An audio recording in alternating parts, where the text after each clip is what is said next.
In this section, we're going to take on a subject briefly that is not the most scintillating of subjects, but it's an important one, which is the question of units. What units should we use when we're doing actual mathematical calculations in special relativity?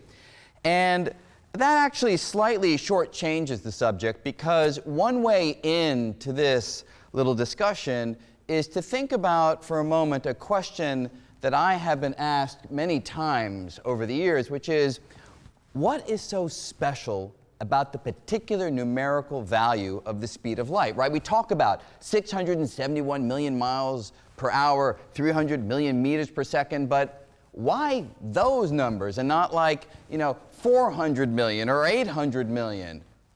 What selected of all possible numbers those particular values for the speed of light?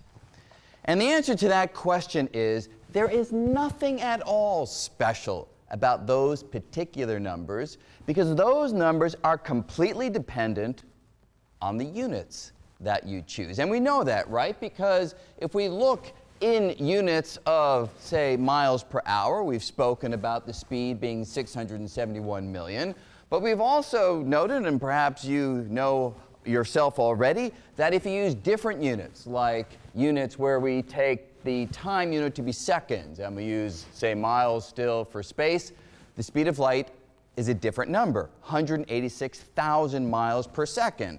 And if we use different units still, meters per second, we've noted that it's 300 million meters per second. The numbers in the right-hand column are all different. And as you can imagine, by choosing any particular units that you like to work in, you can make that number in the right-hand column anything that you want. So the key thing is, the only thing special about the speed of light is it's not zero and it's not infinity. It's a finite number. And once it's a finite number, then by changing the units, you can make it any value that you want.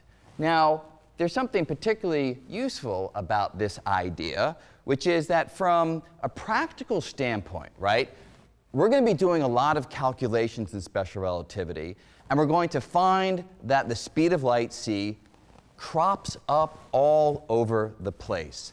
And if you are using units in which the speed of light is a big number, that means you have to constantly, over and over again, do calculations with a big number.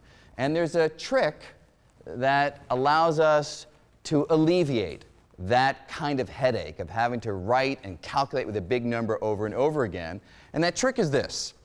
We can carefully choose our units so that they're tailor-made, so that the value of the speed of light in those units is a very simple number. Now, what are the simple numbers? Well, the simplest number, the one that we love to work with, is the number 1, right?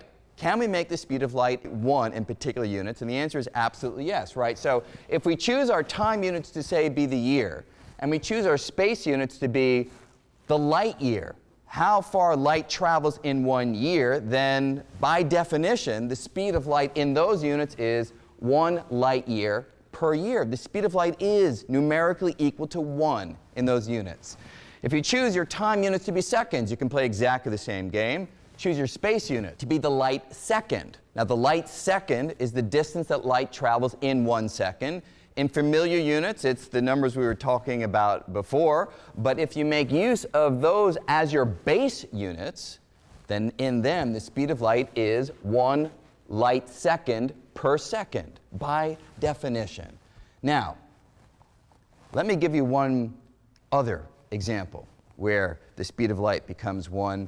This is just really an accident, historical accident, but it's a useful one, and it's one that we're going to make use of from time to time, which is this.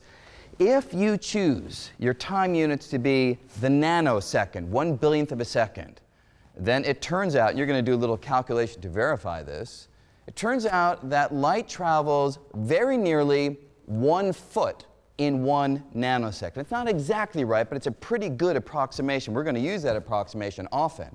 So if you choose your space units to be feet, this archaic unit that only us in America and a few other backward countries when it comes to units actually use, But in relativity, that actually turns out to be useful because in them, as I just mentioned, the speed of light is very nearly 1 foot per nanosecond. And what this means is if we use those units, it'll make for very easy arithmetic in our calculation. Either if we use light year per year, unit for the speed of light within which the value of the speed of light is 1, light second per second, again, numerical value of the speed of light in those units is 1, or 1 foot per nanosecond. And that is the way we're going to do our calculations. On occasion, we'll make use of 671 million miles per hour, those sorts of units, but it will make life much simpler if we choose our units so that the speed of light is 1, and that is what we will often do.